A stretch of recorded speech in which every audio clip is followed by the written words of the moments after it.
Voilà, chrétiens de l'univers, soyez bienvenus à notre convention en cette journée du 1er mai.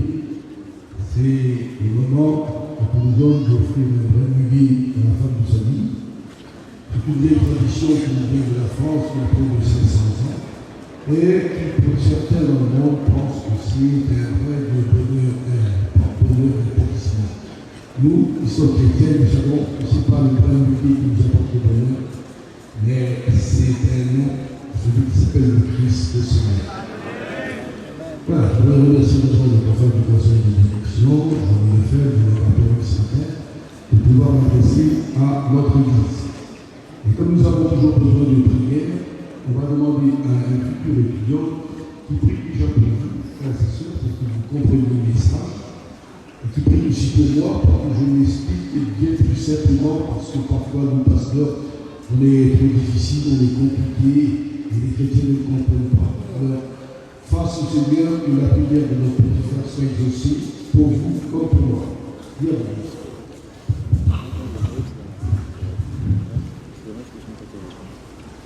Gloire à Dieu, que son nom soit béni.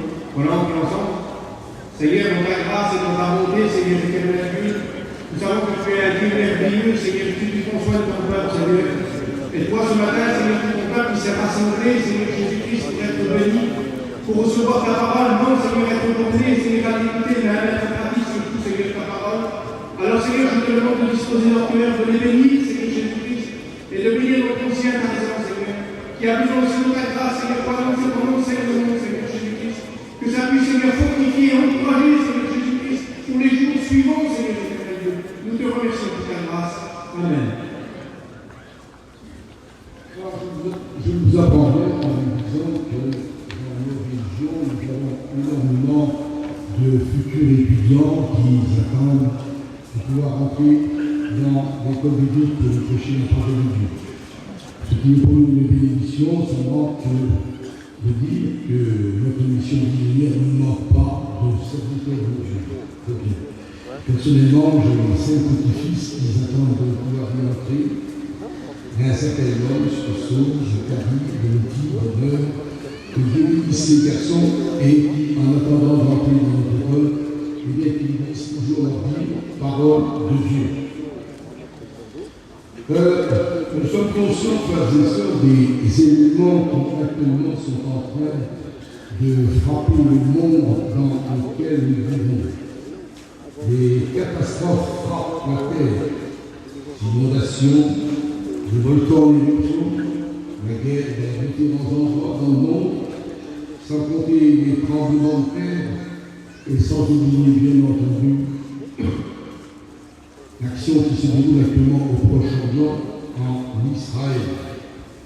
À côté de cela, nous découvrons que le diable est en train de faire une œuvre de destruction en semant la maladie dans le monde. La maladie fait rage.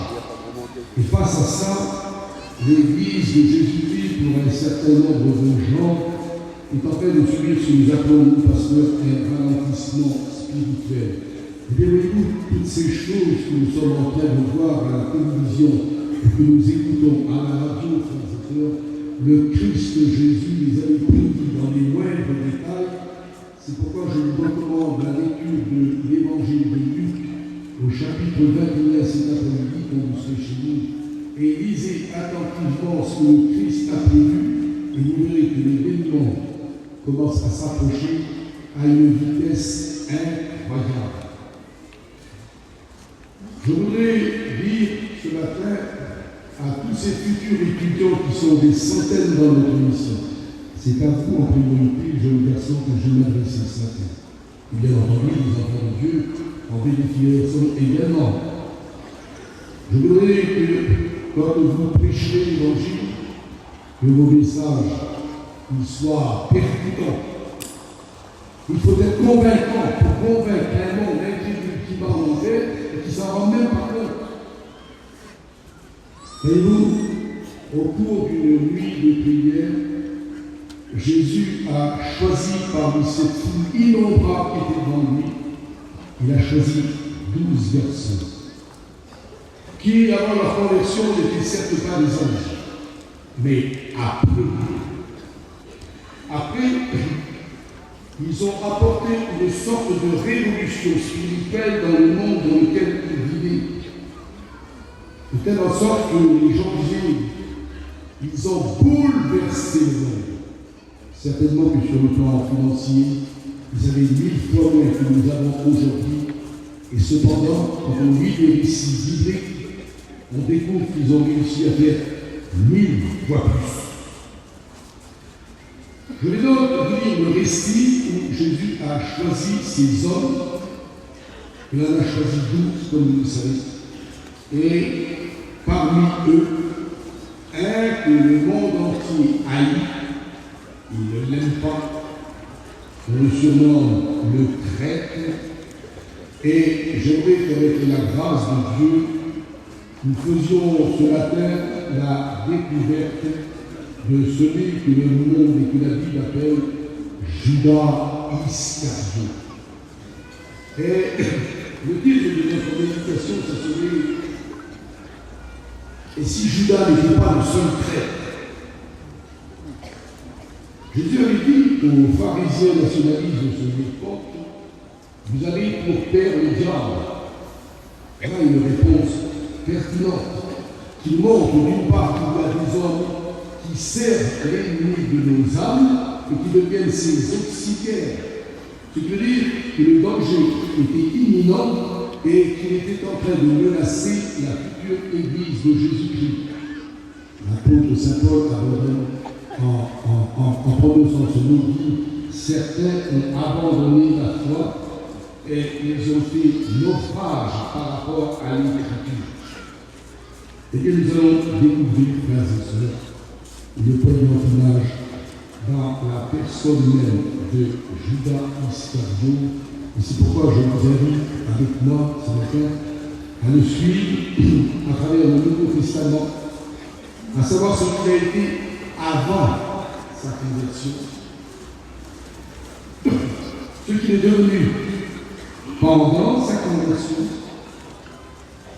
et ce qui s'est passé après. Tout d'abord, pour les chrétiens qui disent peu la parole de Dieu, nous avons besoin d'une clarification, parce que le mot Judas peut paraître à confusion, parce que dans l'Ancien Testament, alors qu'il n'était même pas né, on découvre souvent le mot Judas, etc. Donc, pour qu'il n'y ait pas de méprise, je voudrais vous dire que le premier Judas que nous trouvons dans la Bible, c'est bien entendu le quatrième fils de Jacob. Ses descendants vont former ce qu'on appelle une tribu, la tribu de Judas. Puis, au cours des années qui vont suivre, cette tribu va former ce qu'on appelle un royaume avec 19 rois qui seront à leur tête. Et puis, à l'époque de Jésus, voilà que cette province de Juda prend un autre nom du fait qu'ils sont sous occupation romaine et il l'appelle la Judée. La Judée qui verra naître en son sein le fameux Judas parce que lui, parmi les 12, c'est le seul qui est né en Judée, alors que tous les autres, les 11 autres, sont nés en Galilée, dans le nord d'Israël, et ils avaient, ces hommes-là, un accent épouvantable. C'est ce qu'a fait d'ailleurs reconnaître l'apôtre Pierre quand il a dit « Je ne connais pas cet homme ». Si tu es de Galilée, ton accent, je le reconnais. C'est un peu comme chez nous, si vous voulez, pour les gens qui habitent le nord, les ch'tis, ils ont un certain accent par rapport aux Parisiens ou par rapport à ceux du Midi. Il y a toujours cet accent qui les fait découvrir. Et bien là, c'était le cas pour notre apôtre qui était compagnon d'un autre apôtre de Jésus-Christ et qui lui aussi s'appelait Judas.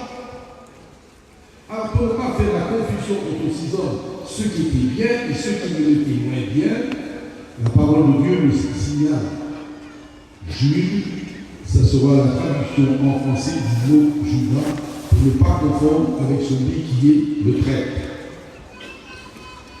J'ai dans ma jeunesse eu l'occasion de consulter bien des manuscrits et des documents concernant ces apôtres mystérieux qu'était Judas, et la plupart des commentateurs bibliques, ceux qui connaissent le grec, moi je ne connais pas, il disait que Judas était un délinquant et qu'il faisait peut-être partie de ce groupe politique qui s'appelait les Zélotes.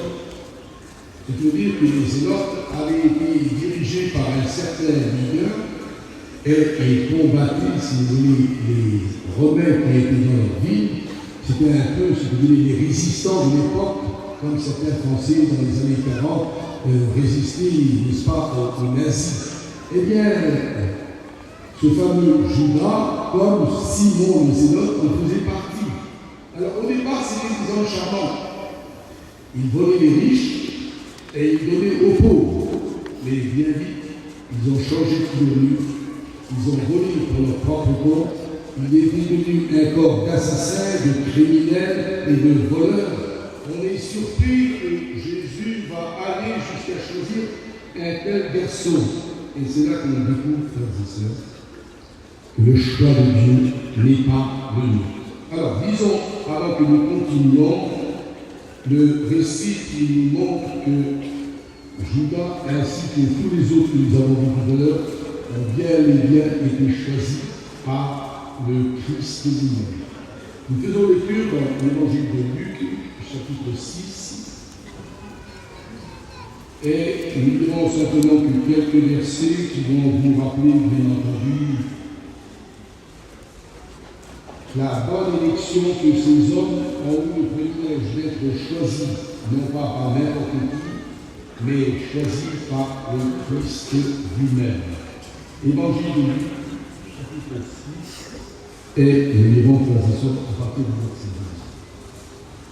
12. En ce temps-là, Jésus se rendit sur la montagne pour prier, et il y passa toute la nuit à prier Dieu. Quand le jour parut, il appela ses disciples et ils en choisit 12, auxquels il donna le nom d'apôtres. Simon, qu'il nomma Pierre, André son frère, Jacques, Jean, Philippe, Barthélemy, Matthieu, Thomas, Simon appelé le Zélote et enfin Judas Iscariote qui va devenir le traître. Judas et ses parents habitaient une petite ville à quelques kilomètres de la Judée qui s'appelait Cario. C'est pour ça qu'on l'avait surnommé l'homme de Cario. Son père, il s'appelait bien entendu Jonas. Je ne dépend des traducteurs, mais c'est la même chose. Très bien. Il était donc le seul Galiléen, comme je vous l'ai dit, qui, lui, n'était pas tout à fait comme les autres parce qu'il n'avait pas cet accent. Et ce qui est charmant dans notre histoire, voyez-vous, Dieu sait que j'ai lu et relu maintes fois les évangiles comme font tous les frères serviteurs de Dieu. Eh bien, on découvrira nulle part que Jésus ni les apôtres feront un reproche à Judas sur son passé. Et c'est ça qui est merveilleux parce que quand on vient à l'évangile, le passé que nous avons autrefois a été complètement oublié. Dieu ne se souvient plus du passé, Dieu se souvient simplement du présent. Et c'est pour ça qu'il faut y penser, frères et sœurs. Quel que soit ce que vous avez été autrefois, en venant à la conversion, le sang de Jésus qui a tout purifié. Autrement dit, nous n'avons pas le droit, sous aucun prétexte, de faire quelques reproches que ce soit, puisque Christ et Dieu ont pardonné. Mais c'est le présent qui compte. Alors, cette conversion, vous allez découvrir maintenant avec moi qu'elle est assez mystérieuse. On ne connaît pas l'origine de sa conversion. J'ai trouvé dans la Bible la conversion de l'apôtre Pierre, celle de l'apôtre André, qui était d'abord disciple de Jean-Baptiste. Philippe, qui était assis sous un figuier et qui l'écoutait, on voit comment il s'est converti. Jean, le fils de Salomé, on sait comment il s'est converti. Et même Matthieu, mais pour Judas, c'est toujours le mystère. Qui a pu aller parler de Jésus-Christ à cet homme qui avait une mauvaise réputation avant sa conversion? Où était-il? C'est toujours le mystère. La seule fois où nous faisons connaissance avec lui, c'est le texte que j'ai lu où Jésus va appeler, au milieu de ce couple immense qui était là, 12 garçons fidèles à le servir. Et puis maintenant, vous allez voir, avec stupéfaction, une belle chose que Judas Iscariote a fait pendant qu'il est au service de Jésus-Christ, pendant qu'il est fidèle. J'ai pu noter qu'il avait reçu le même appel que Pierre, Jean-Jacques et tous les autres. Et il a été fidèle exactement comme eux l'ont été. Et puis, au fur et à mesure que nous le suivons à travers le Nouveau Testament, nous verrons que ce garçon était doué d'un caractère difficile. Jésus avait envoyé ses apôtres 2 par 2 pour aller dans les villes et les villages que lui-même devait y venir. Et on découvre qu'entre les garçons, entre eux, il arrivait qu'il y avait des petites incompréhensions, des petites disputes. On verra un jour Pierre, avec Paul, ils ont des petits différends. On va découvrir que Jean et Jacques, qui sont 2 frères de la chair, qu'ils ont un différend avec les Samaritains, et parce qu'ils ont refusé de recevoir dans leur village, ils ont dit, Seigneur, nous allons commander que le feu du ciel descende et qu'il les consume. Est-ce que vous imaginez, celui qu'on appellera plus tard l'apôtre de l'amour, veut faire descendre le tonnerre de Dieu sur les habitants de ce petit village afin qu'ils soient détruits. Je veux dire que ce n'était pas des anges au départ. Ils avaient une certaine violence. On va découvrir que Paul avec Barnabas en même temps une discussion à propos d'un jeune étudiant qui s'appelait Jean-Marc. Ce qui veut dire que ces hommes étaient donc des hommes avec la nature charnelle qu'ils avaient. Mais quand on lit l'Écriture en ce qui concerne Judas, vous ne verrez nulle part qu'il est en train de se disputer avec qui que ce soit. J'ai bien pris la précaution de lire ma Bible, une fois que nous prédicateurs, bien entendu. Évidemment, des heures de méditation, de travail, de prière. J'ai pu remarquer que le ministère de Judas avait été un ministère béni et qu'il avait obtenu des résultats spectaculaires dans la guérison divine. Vous savez, on a toute tendance, même les chrétiens, quand on considère Judas, c'est le fou, le vilain qui a trahi Jésus. Il n'a pas été toujours comme ça. C'est pour ça que nous sommes en train de voir ce qu'il est devenu maintenant pendant sa conversion et pendant que Dieu lui a donné ce magnifique ministère. Donc je suis en train de vous en faire le détail. Quand vous allez lire le chapitre 6 de Marc, par exemple, vous allez découvrir que Judas est en train d'imposer les mains aux lèvres pour qu'il soit guéri. Plus fort encore, Judas est en train de pratiquer l'onction divine. Est-ce que vous avez déjà imaginé une seconde dans votre subconscient de chrétien que Judas était capable de faire ça? Imposer les mains pour les malades en vue de la guérison divine, imposer les mains en faisant l'onction d'huile, c'est-à-dire à ceux qui sont pratiquement des moribonds, et que Judas a des guérisons et des transformations exceptionnelles. Et si vous disiez que Judas était capable de chasser les démons, et nous allons voir la preuve dans le chapitre 10, verset 17, ça, on ne le remarque pas. On voit que les mauvaises choses. Et c'est là le tort que certains chrétiens ont, c'est de voir toujours les choses qui sont négatives, alors qu'il y a parfois des choses qui sont très positives. Vous, il y a très longtemps de cela, une quarantaine d'années peut-être, je demandais à mes 2 fils, Jérémie et Azer, de tendre dans une assemblée un grand drap blanc, 3 mètres sur 2 mètres de large. Et je demandais aux chrétiens à l'époque, qu'est-ce que vous voyez, frères et sœurs?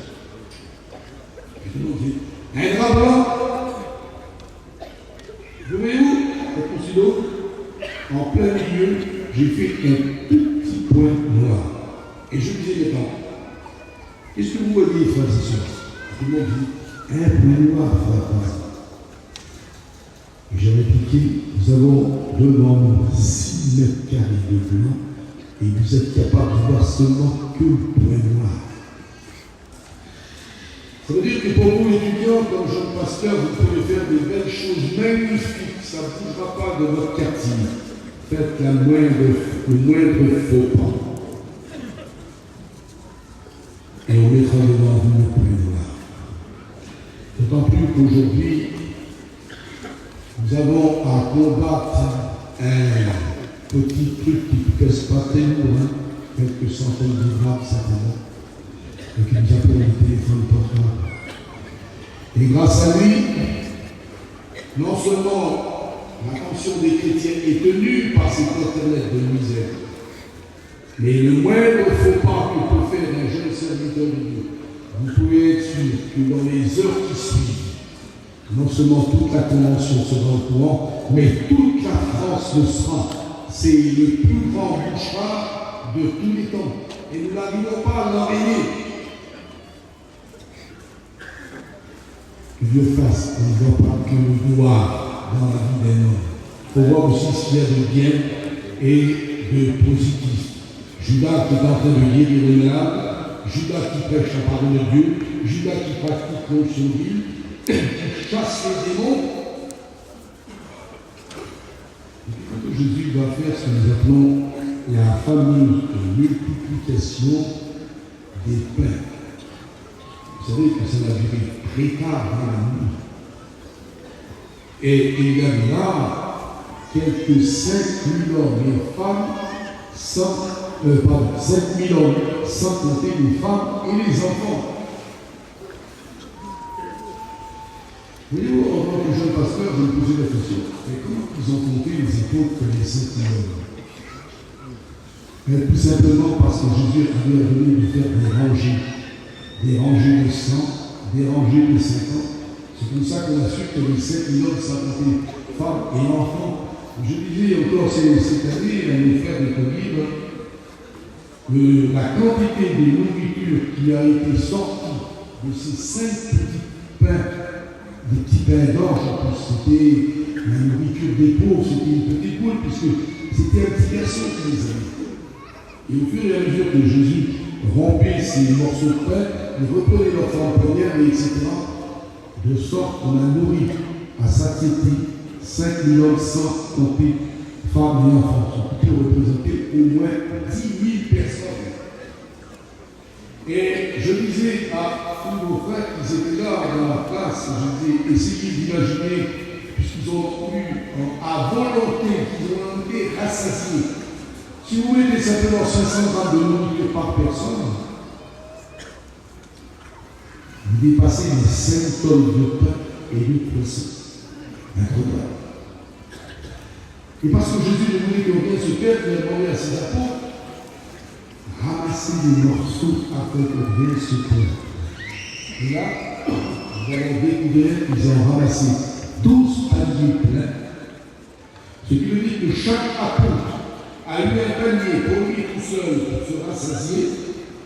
Le 13e panier qui aurait dû être destiné à Jésus, il s'est oublié dans le feu.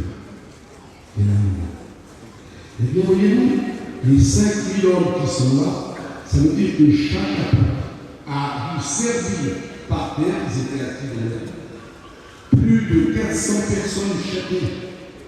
On comprend que leur patience avait dû être mise à rude épreuve. Eh bien, Judas n'a pas dit un seul mot. Il ne s'est pas mis en colère. Rien du tout. C'était un garçon que nous allons dire chaque mois, pas d'énervement. Servir 400 hommes affamés qui sont là déjà depuis plusieurs heures qui n'ont pas mangé. On comprend que tout le monde voulait avoir un panier plein.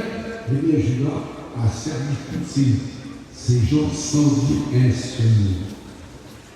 Voilà une autre qualité de Judas. La patience. Alors, c'est encore une autre. J'ai découvert qu'il jouissait de la confiance de ses 11 camarades apôtres, parce que c'était lui qui tenait les cordons de la bourse. C'était lui à qui on confiait les offrandes reçues.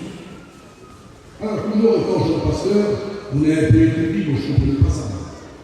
Je me disais, dans mon cœur, c'est pourquoi Judas, il est le trésorier. Ce rôle revenait de plein droit à Matthieu, parce que Matthieu était percepteur d'impôts. S'il y a quelqu'un qui connaissait les comptes, c'était son métier, c'est bien lui. Alors pourquoi Judas a pris sa place, c'est la question. La question est bien simple, c'est que Judas est le plus ancien que lui, qui s'est converti avant lui. D'où la nécessité de commencer tout ça et par la suite, eh bien, on faisait tous confiance à Judas Iscariot qui tenait les cordons de la bourse.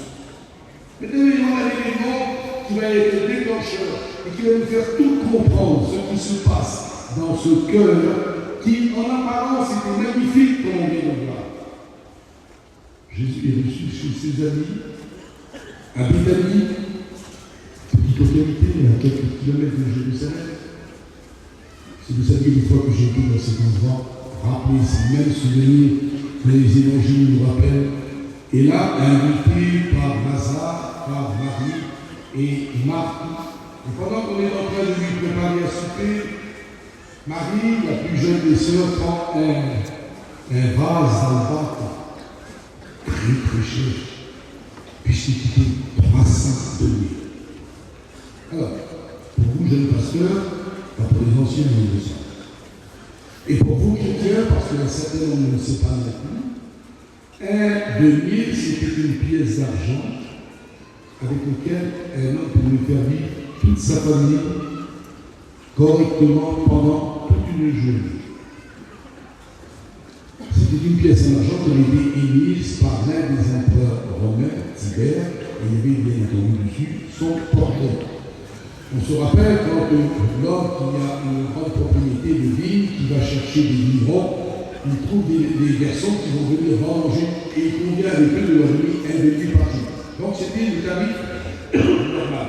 Eh bien, Marie avait acheté ce parfum plus de 300 deniers, ce qui correspond, frères et sœurs, à plus d'une année de travail pour épargner ce qu'elle est en train de répandre sur le corps de Jésus. Judas, un homme d'affaires qu'il est, parce qu'il est un homme d'affaires. Il dit, à quoi bon se perdre? On aurait pu vendre ce parfum plus de 300 deniers et le donner aux pauvres. Jusqu'alors, il a raison. Mais seulement, le Saint-Esprit ajoute quelque chose par la bouche de Jean.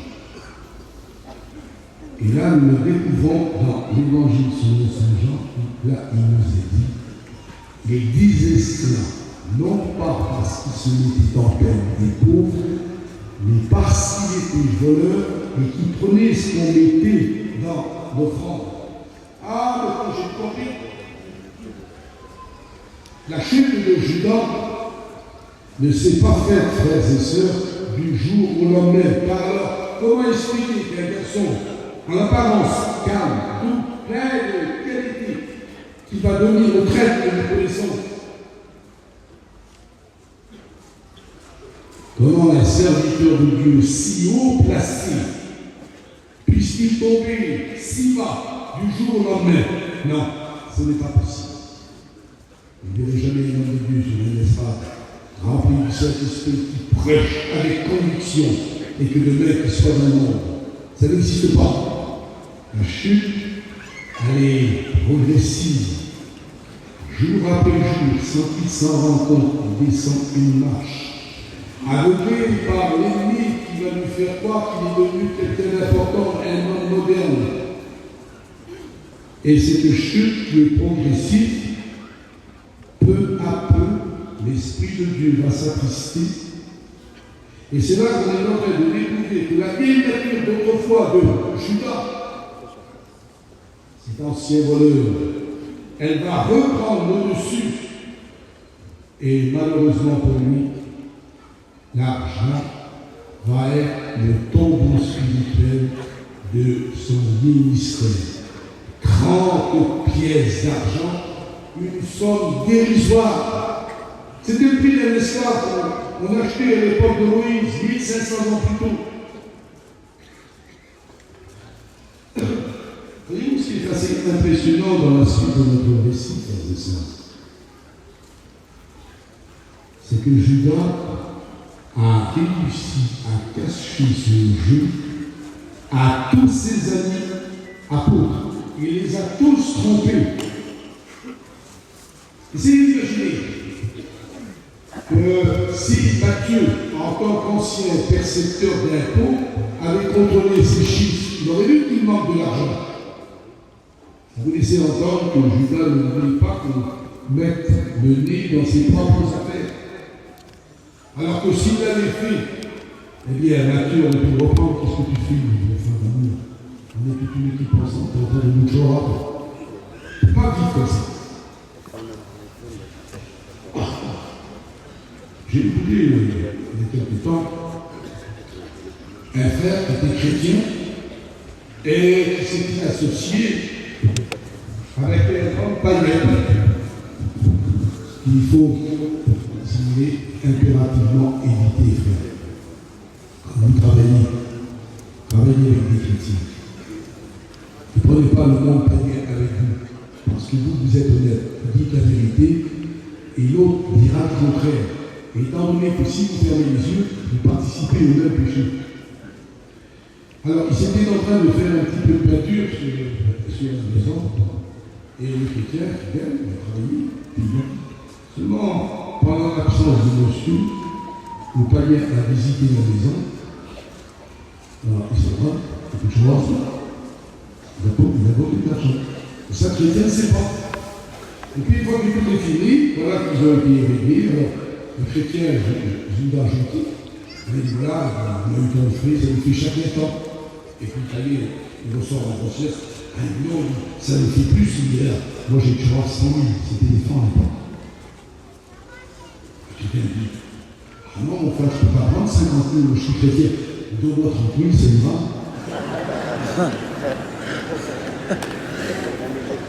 Il n'est pas ça. Quelle ignorance! Quelle ignorance! Alors que la Bible dit que celui qui partage avec les voleurs, il est le frère de celui qui détruit. Si j'ai un conseil à vous donner, parlez quand on peut le dire. Et surtout avec honnêteté. Parce que la parole de Dieu dit que Dieu tire vengeance de toutes ces choses. Il n'y a pas de fraude dans notre travail. C'est écrit noir sur blanc dans notre bonne vieille Bible. Alors, revenons à notre Judas. Judas était voleur. Et vous remarquerez que les 11, ils disent rien. Le seul qu'il savait, c'était Jésus. Parce qu'on peut tromper les hommes, mais on ne trompe pas le Seigneur. Lui, le Seigneur savait que c'était lui le faux, c'était lui le traître. Mais les autres apôtres, ils ne se sont pas méfiés de lui. Pourquoi? C'était un des leurs. Il changeait les yeux dans la Torah, c'est écrit dans la Bible. Judas, en compagnie des 11 garçons, plus Jésus, ils chantaient dans la Torah. À Gethsémani, ils ont chanté dans la Torah, ils ont chanté les psaumes du Hallel, le 118, etc. Et en plus, ils dormaient ensemble, ils mangeaient ensemble, ils allaient au temple ensemble, ils faisaient tout ensemble. 42 mois de vie commune, c'est pas une journée, 42 mois, ce qui représente 3 ans et demi. Et je me souviens que souvent les gens trouvaient articles sur les apôtres. Un jour, il y en a qui avait trouvé article sur Judas et ses camarades, en disant vous ne faites pas le jeûne comme les disciples de Jean. Et Jésus a pris leur défense. Il a pris la défense de Judas en disant on n'a pas besoin de jeûner, puisque l'époux est avec eux. Le jour où l'époux leur sera enlevé, à ce moment-là, il jeûnera. Et venez-vous, vous avez découvert quelque chose de stupéfiant, parce que j'ai découvert il y a aussi quelques temps, là, et je vous avoue que c'était magnifique parce qu'on va découvrir que Judas fait partie de la prophétie messianique dans l'Ancien Testament. Et 3 titres lui sont donnés en plus d'être le trésorier. Et quand Jésus parlait, le Saint-Esprit est en train de s'exprimer par la voix du prophète, on ressent, n'est-ce pas, toute sa souffrance spirituelle. Pourquoi je vous invite à lire le psaume 55, où il est écrit ceci, peut-être qu'on peut le lire pendant quelques secondes de plus. Ce qui veut dire que la prophétie messianique date de presque 1000 ans avant la réalisation. Et regardez ce que le Saint-Esprit dit à ce propos. Ce n'est pas un ennemi qui nous outrage. Je le supporterai. C'est toi que j'estimais mon égal. Toi, toi, mon confident, toi, mon ami, et ensemble nous vivions dans une douce intimité, et nous allions avec la foule à la maison de l'Éternel qui est le temple. Frères et sœurs, il s'agit ici exactement, selon la déclaration de l'apôtre Pierre un peu plus tard, il s'agit exactement de Judas, dont le Seigneur dit lui-même qu'il était son égal, qu'il était son confident, son ami. Un jour, Jésus l'a dit personnellement à Judas. Il faut veiller. Autrement dit, il était déjà mis en garde, mais il ne suivait pas les commandements de Dieu. Il était déjà quelque peu aveuglé. Jusque dans cette fameuse dernière soirée où Jésus est en train de vivre ses dernières heures sur cette terre. Ils entrent dans ce que nous appelons, nous, pasteur, le Cénacle, c'est-à-dire l'endroit où on fait la Sainte Seine pour la toute première fois, qui est appelée aussi la chambre haute. Un ami de Jésus tenait cette maison. Et quand il va enlever Pierre, Jean et Jacques pour préparer cette fameuse dernière Pâque, il dit Seigneur, où est-ce que c'est? Il dit quand vous entrerez dans la ville, vous rencontrerez un homme portant une autruche d'eau. Suivez-nous. Et quand vous entrerez dans la maison, vous direz au maître de la maison, le Seigneur te dit, où est le lieu où je mangerai ma Pâque avec mes disciples? Et nous montrera cette chambre haute.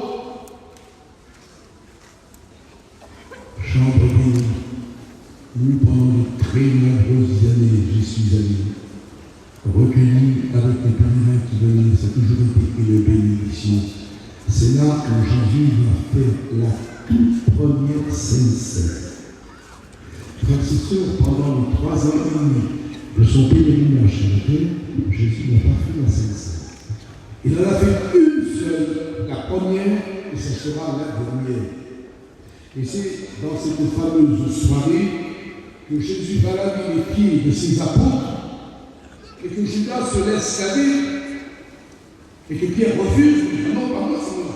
Il faut que tu fasses ce que tu comprends pas, tu comprendras plus tard. C'est au cours de ce repas de Pâques que la trahison va être révélée.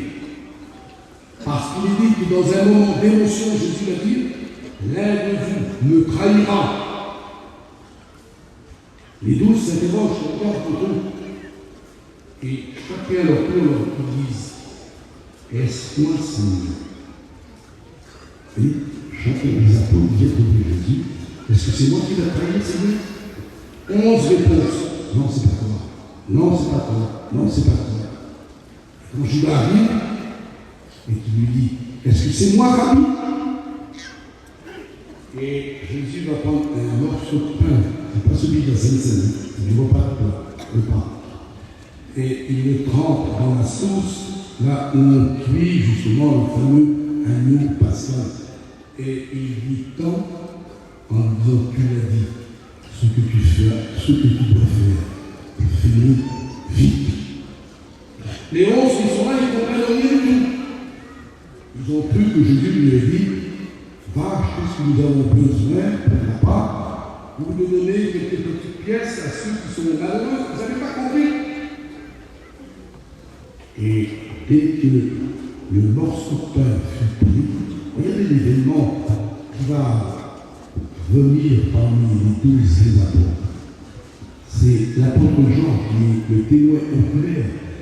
C'est lui qui signe, c'est pas moi. Et Jean dit, dès que le morceau de pain fut donné à Judas, Satan entra dans Judas. Et quand il sortit, il faisait nuit. Et c'est alors que Jésus va instituer la Sainte Seine après le départ de Judas. Vous ne voyez pas comme c'est étrange que cet apôtre avait été mentionné dans la parole de Dieu, dans la prophétie, et qu'il est en train de faire exactement ce qu'il avait été prévu dans l'Ancien Testament. Celui qui mange mon pain avec Jésus, il lève contre moi Satan. C'est exactement ce qu'il était en train de se préparer maintenant. Je les invite à suivre quand Judas dans la nuit de Jérusalem, et il va se diriger là où se trouvent les prêtres, les souverains sacrificateurs, les Sadducéens, tout ce vilain monde qui étaient les ennemis de Jésus. Autrement dit, il vient de laisser ses frères avec qui il a travaillé pendant 42 mois pour aller chez les ennemis du Christ. Et regardez le marchandage qui va se produire. C'est là qu'on voit vraiment qu'il est l'énergie. Judas, alors sa mort était prête. Et regardez ce qu'il a dit. Combien voulez-vous me donner si je vous livre? Et marchandage. Et il convient de lui donner ces fameuses 30 pièces. À partir de cet instant, quand Judas ressort du temple, il nous est dit que Judas cherchait une occasion favorable pour livrer Jésus à l'insu de la foule. Et là, ça l'a fait émerger dans l'esprit. Parce que Satan avait agi exactement. Vous vous souvenez que pendant 40 jours, Jésus a été tenté dans le désert de Judée, 40 jours et 40 nuits, et que Jésus lui a résisté en citant les écrits de l'Ancien Testament. Et jusqu'à un moment donné, où il est dit que le diable descend en attendant le moment favorable. On se rappelle également que le diable avait tout tenté pour faire chuter Jésus. Déjà par la nourriture.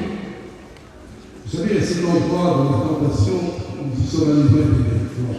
Et il y a tous ces cailloux qui sont là en personne, qui datent de la création. Regardez la ruse de Satan. Ordonne que ces pierres, elles deviennent du pain. Autrement dit, toute la population de Jéricho, de Jérusalem et de tous les environs où il y a des quantités de mendiants, ils ont du pain en abondance. C'est une grande tentation. Satan n'avait pas manqué de dire que c'était grâce à lui que ce miracle a eu lieu. Mais Jésus ne l'a pas fait. Alors que Marc donne une précision que les autres évangiles ne disent pas. Il ramasse une pierre et il attend Jésus. Alors, ordonne que cette pierre, elle devienne un pain pour toi. Jésus ne veut pas manger depuis 40 jours. Arrière Satan. Parce qu'il est écrit que tu ne tenteras pas le Seigneur ton Dieu. Et le diable l'a donc laissé jusqu'au moment favorable. Il a encore fait une dernière tentative. Il l'a transporté sur le haut du temple. Et là, depuis le pilote du temple, il est ici comme ça. Il lui propose, jette-toi en bas, car il est écrit, le Dieu donnera des ordres à ses anges pour qu'ils te portent afin que ton pied ne heurte pas contre une pierre. Frère, c'est sûr, on est en train de lui citer le psaume 91. Ça veut dire que Satan connaît certains versets de la Bible, mais pas tout. Parce que c'était ce qu'il dit. Seulement, il ne cite pas la fin du verset. Parce que la fin du verset dit, tu marcheras sur le lion, sur le scorpion et sur les dragons. Et ça, c'est les noms de Satan qui portent. Il ne fallait pas que le Fils de Dieu meure écrasé sous un saut de près de 150 mètres. Vous savez, à l'époque biblique, ils avaient tout en bas, ce qu'on appelle les fameux torrents de Cédron qui touchent la montagne des Oliviers. Et si vous calculez depuis le pinacle du temple, vous avez presque 150 mètres de hauteur. On dit presque le premier étage de la Tour Eiffel, voire plus. Et jette-toi en bas. Satan a tout fait pour que le Fils de Dieu meure avant la croix. Rappelez-vous. Avec Hérode le Grand, il avait envoyé tous ses mercenaires pour tuer tous les bébés de Bethléem. Un ange dans la nuit avait réveillé ses parents pour lui dire fuis en Égypte, car Hérode veut tuer le petit enfant. Il ne fallait pas que le Christ meure par l'épée de ses soudards. Plus tard, alors qu'il a 30 ans qu'il commence à pécher, les habitants de Jérusalem ont saisi de force, ils ont voulu le précipiter à un endroit qu'on appelle le lieu de la précipitation. Vous avez une bonne quinzaine de mètres sur des rochers tranchants comme des réservoirs. Le Christ se serait déchiqueté là. Mais il ne fallait pas qu'il meure là. À Jérusalem, on a lapidé, il s'est sauvé. Le lieu de rendez-vous de la mort du Christ avait été programmé par Dieu depuis le commencement Amen. au Golgotha. Amen. Parce que c'est là où Dieu va dire à tous les hommes de toute race, de toute nation, de toute catégorie, c'est là que Dieu a dit, je vous aime. Quand Dieu a écrit les 10 commandements, seul le peuple juif peut les comprendre. Au Golgotha, Dieu est en train de faire sa plus belle signature par la croix du Christ. Je sais que la plupart d'entre vous qui sont politiques, vous faites une croix pour faire la signature. Vous remarquerez que toutes les autorités, qu'elles soient civiles, militaires ou autres, elles acceptent cette signature. Et à la croix du Calvaire, Dieu a fait sa plus belle signature, celle de son propre Fils, pour dire qu'il aime toute l'humanité. Gloire à Dieu. Dieu a tant aimé les hommes. Amen. Judas porte un nom curieux donné par Jésus, le fils de la perdition. Et Pierre lui en donne un autre nom. Il dit il a été le guide de ceux qui ont arrêté Jésus. Regardez-vous, si vous avez la curiosité de voir la façon dont le Christ a été arrêté, c'est par un détachement romain de 600 hommes. Le corps. 600 hommes armés jusqu'aux dents, plus une foule déchaînée armée de bâtons, sans compter les autorités civiles qui sont représentées par les huissiers. Est-ce que vous imaginez le déploiement de force pour arrêter un seul homme? Dès cet instant, on est en train de découvrir que l'ancien apôtre est dominé par le diable et Satan et son désir et de détruire le Christ. La mort du Christ sera le salut de l'humanité coupable. Et juste quelques instants avant que le Seigneur soit arrêté, il demande à ses apôtres de venir avec lui. Il meurt, et les pauvres, harassés, fatigués, étaient en train de dormir. Quand ils vont être réveillés par un bruit d'armement, des hurlements, essayez d'imaginer, un millier de gens qui descendent depuis la porte de Jérusalem et qui viennent entourer le petit jardin de Gethsémani qui n'a qu'une quarantaine de mètres, on ne peut pas s'en échapper. Impossible. Et Judas avait donné un signal pour ne pas qu'on se trompe parmi les 12 hommes qui étaient là. Celui que j'embrasserai, c'est lui, saisissez-le sûrement.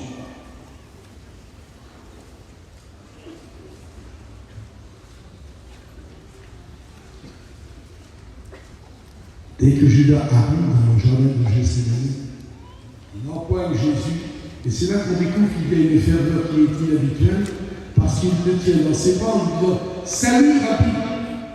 Il vient de le quitter il y a à peine quelques heures. « Salut, Rabbi !» Et là, on découvre que Judas est un menteur comme sa mère. Satan est le père du mensonge, et Judas l'est aussi. Pourquoi direz-vous? Parce que Jésus n'est plus son maître. Son nouveau maître, c'est Satan. On peut tromper les hommes, mais pas Christ. Et c'est pourquoi que Jésus dit, c'est par un baiser que tu trahis le Fils de l'homme. Et quelle hypocrisie. Faire croire qu'il est son disciple qu'il aime, alors que c'est pardon. Et voyez-vous, frères et sœurs, pour terminer. Quand l'aube du matin se lève, dans cette journée tragique, on va y découvrir que sur le petit mont Golgotha, il y a 3 croix qui sont plantées. Ces 3 croix peuvent être représentées, si vous voulez, dans notre imagination, comme 3 arbres, dont chacun porte un fruit. Sur le premier de ces arbres se trouve donc un brigand crucifié, mais c'est un fruit de révolte.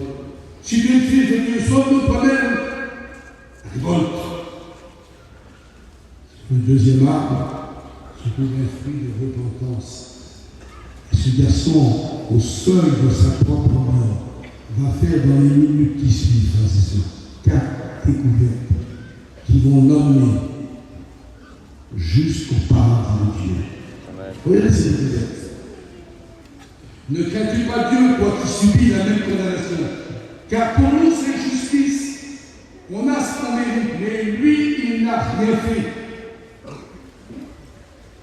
Essayez d'imaginer un voleur, un assassin, qui est au seuil de sa vie et qu'il est en train de faire la découverte de ce siècle en découvrant l'existence d'un Dieu. Et il dit sur son ami, ne crains-tu pas Dieu? Il y a donc un Dieu qui existe. Toi qui subis la même condamnation. Et il ajoute, pour nous c'est justice. Deuxième découverte, conviction du péché. Il se rend compte que sa vie passée, elle mérite ce qu'il est en train de subir. Un coupable qui s'en coupable, c'est très rare. Mais là, lui, il le fait. Ne crains-tu pas Dieu, toi qui subis la même condamnation? Pour nous, c'est justice. Mais lui, troisième découverte, il n'a rien fait. Il est le seul qui est en train de prouver l'innocence de Jésus. Il n'a rien fait. C'était l'agneau qui était offert en sacrifice. Nous sommes à part, ne l'oubliez pas. Mais dans cette part-là, c'est Dieu lui-même qui est en train d'offrir son agneau pour le salut de tous les hommes. Et regardez cette dernière découverte que fait ce prison. Seigneur, souviens-toi de moi quand tu reviendras dans ton règne. Comment peut-il savoir que Jésus va revenir? Il a prouvé l'existence de Dieu, il a prouvé qu'il était un pécheur, il a prouvé que Jésus était innocent. Maintenant, il est en train de nous montrer que Jésus revient. Et comment c'est-il? Je pense, c'est pas écrit dans la Bible ce que je vais dire, c'est une déduction qui tient quand même là. Je suppose que ça devait être un ancien converti qui est retourné dans le monde en suivant ce fameux chef de bande révolutionnaire qui était Barabbas et qui est tombé dans le péché. Et qu'à l'issue de sa fin de sa vie, il se rend compte qu'il a tout perdu. Parce qu'il n'y a qu'un seul incrédule qui sait que Jésus revient. Il parlait à des millions de gens dans la vie. Ils savent qu'il est venu un jour, ils ne savent pas qu'il revient. Il n'y a que nous, Église de Jésus, qu'on sait qu'il revient. Et nous savons que ce retour est pour très bien plus. Essayez d'imaginer la joie, le bonheur qu'il va y avoir dans cette fraction de seconde où l'ange va souffler dans cette fameuse trompette spirituelle annonçant le retour du Christ. Ah mon Dieu, que vous Seigneur. Vous dites que les morts en Christ ressusciteront. Supposez que ça s'éteigne un 1er novembre, c'est possible. Vous êtes allé vous recueillir sur la tombe de vos disparus en lui donnant ce fameux bouquet de fleurs pour rappeler qu'on ne les a pas complètement oubliés. Et que tout à coup, vous avez un étiquette à l'époque, mais qu'est-ce que tu fais là? Et vous sortez, et c'est le bien-aimé qui était dans la tombe, qui est sorti et qui est ressuscité. Et dans une fraction de seconde, dans un corps changé, pour partir ensemble à la rencontre du Seigneur dans les airs. Quelle bonté de Jésus! Quelle bonté de Seigneur! Ce sera les grandes retrouvailles, il n'en manquera pas un seul. En ce qui concerne personnellement, j'ai un vieux compte à régler avec Saint Paul. Je vais lui dire que ça va durer un moment. Je vais lui dire, mon brave Paul, si tu savais les problèmes que tu nous as causés à cause du mariage qui n'a pas été très bien clair dans les épîtres corinthiens et romains, mais pourquoi tu n'as pas été plus précis? Probablement qu'il y aura le temps dans toute l'éternité pour en parler. Ah, quelle beauté ce retour! Si vous saviez comme je l'attends. Après un jour, Dieu était là, c'est venu nous chercher. Il parle de cette terre de souffrance, cette terre de misère. On en a marre de tout ça. Et voyez-vous, quand ce garçon va être maintenant convaincu que Jésus lui dit aujourd'hui tu seras avec moi dans le paradis, quel soulagement pour lui. Retrouvons une dernière fois notre Judas, notre ancien pasteur, notre ancien apôtre, celui qui chassait les démons, celui qui pratiquait l'obscénité, celui qui prêchait, celui qui a mangé et bu pendant 42 mois en compagnie du Christ. Qu'est-ce qu'il est devenu? Quand il se rend compte de l'énormité de sa fête. Il retourne dans le temple.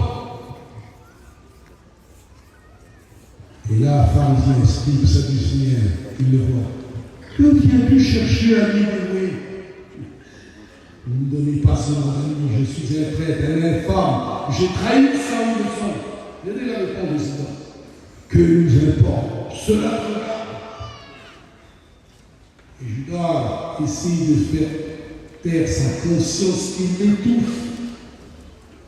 Il prend ses 30 maudites pièces, les pièces de la trahison, et il les jette dans l'eau. Rendez votre argent, elle me brûle les doigts. Judas est en train d'essayer de réparer l'irréparable, mais il est trop tard.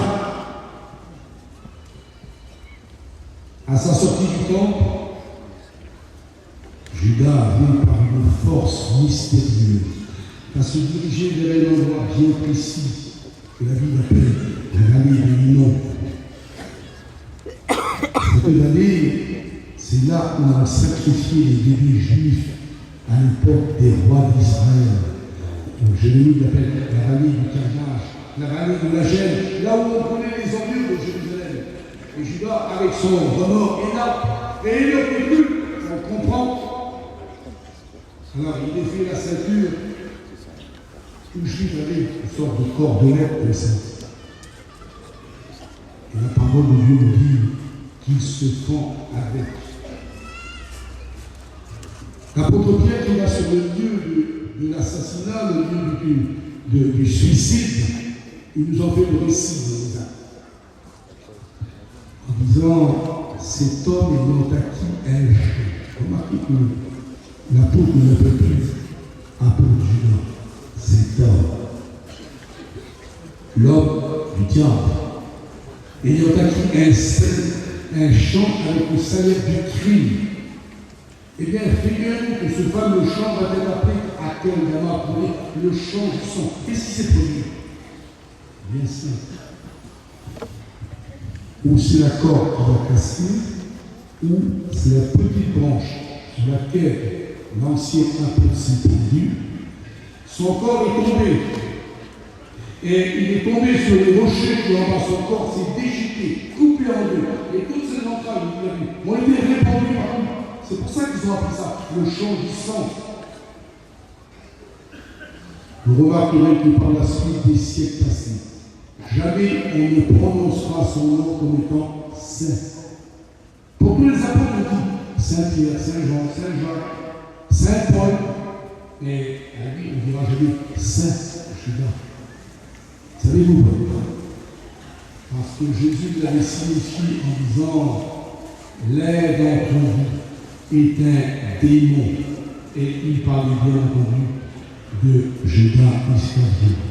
Ce qui veut dire que Judas est en train de terminer sa carrière dans la honte, dans le remords. Il a tout perdu, frères et sœurs. Il a perdu sa vie. Il a perdu son salut. Il a perdu son ministère. Il a perdu ses frères, ses amis. Et surtout, il a perdu son Dieu. Aujourd'hui, sa présence se trouvera avec les damnés de l'enfer. Nous arrivons donc, si vous voulez, au terme de notre petite méditation, notre petite histoire de la vie d'un homme. Quelle qu'il soit est toujours bénéfique, car ses qualités comme ses défauts sont des exemples à avoir ou à ne pas faire. Judas avait un nom merveilleux qui voulait dire louange à l'Éternel. C'était beau, mais il n'en était pas digne. Il avait bien commencé, mais il a mal fini. Ça veut dire qu'il était livré, qu'il était semé dans le blé. Et il a fait naufrage par rapport à la foi. Allez, cette déclaration que dit Christ la veille de sa mort.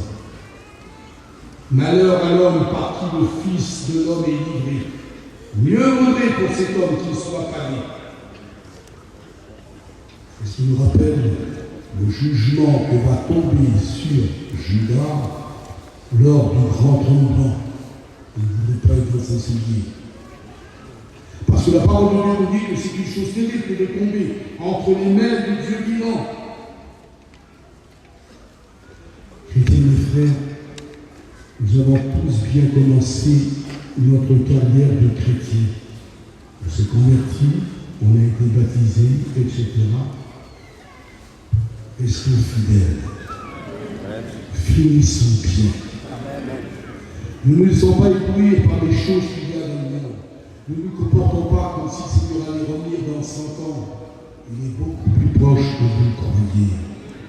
Et puis les choses vont tellement vite aujourd'hui. Un accident, une maladie quelconque, aujourd'hui on est bien et demain on est à l'agonie. La question est, quand on ferme ses yeux sur cette terre, sommes-nous prêts à les ouvrir en présence du divin Seigneur? C'est là que tout est possible. Alors, jeunes étudiants, jeunes candidats, jeunes pasteurs, et moi jeune pasteur, et moi compris, ce laps de temps qui nous est encore réservé, ne tournons pas en rond. Ne passons pas notre temps à être à 20, 30 pasteurs dans nos églises. Alors là où on a besoin de nous, donnons une chance à ceux qui ne connaissent pas Jésus-Christ de le connaître, même s'il y a que quelques personnes. Arrachons-les pour eux. Donnez dans les camps, réunions étudiants. Ne laissez pas les études que les femmes vous ont données dans votre terminal. Prenez-les dans tout l'été, une par semaine. Lisez-la à fond. Et vous allez voir le bien-être que vous allez en tirer. On n'a pas beaucoup de temps devant nous. Et il est très difficile de racheter le temps. Et c'est beaucoup plus facile à perdre tout ce qu'on a appris plutôt que de re-emmagasiner des choses. Alors je ne le répète négativement. Je suis persuadé que celui qui a commencé en nous, en vous, en moi, c'est le bonheur. Il la rendra parfaite. Ne laissons pas à Satan l'avantage sur nous. Quand il est dit, par exemple, prêche en toute occasion, favorable ou non. Même si à 5 personnes, ça fait rien. Ne perdez pas votre temps dans les églises, et surtout les étudiants. On n'a pas besoin de vous dans les églises. Où on a besoin de vous, c'est d'aller visiter les malades. Essayez de récupérer les rétrogrades. Ils sont nombreux dans notre mission. Ils seront certainement fiers et heureux, ces familles, d'accueillir les jeunes pasteurs chez eux. Intéressez-vous à eux. Priez avec eux. Redonnez-leur une chance de revenir à Jésus-Christ. On peut avoir bien commencé et mal finir. Ça a été l'exemple de Judas Iscariote. Et nous ne voulons pas être des traîtres à l'évangile. Alors vous avez eu un mandat de Christ, vous avez eu un appel de Christ. Montrez que cet appel a été vrai en travaillant comme vous ne l'avez jamais fait. Alors bien sûr, pour entendre ce mot ce soir, vous serez crevé. Mais quelle beauté de Seigneur. J'ai fait aujourd'hui ce que tu as dit. Voyez-vous, si je m'avais écouté, ce matin, j'aurais pas été parlé. Depuis de nombreuses semaines, je suis sur l'antibiotique, je n'arrive pas à me débarrasser de cette bronchite de misère. Je tousse comme un créé toute la nuit. Mais ce matin, j'étais encore rempli de fièvre. Et là, je suis encore rempli de fièvre. En toute occasion. Amen. Et j'espère que j'ai pas perdu mon temps à vous donner un petit peu de fièvre.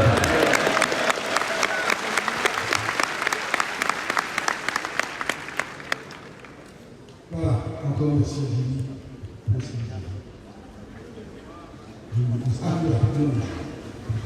Merci encore Julie de m'avoir permis ce matin de pouvoir me laisser la retraite.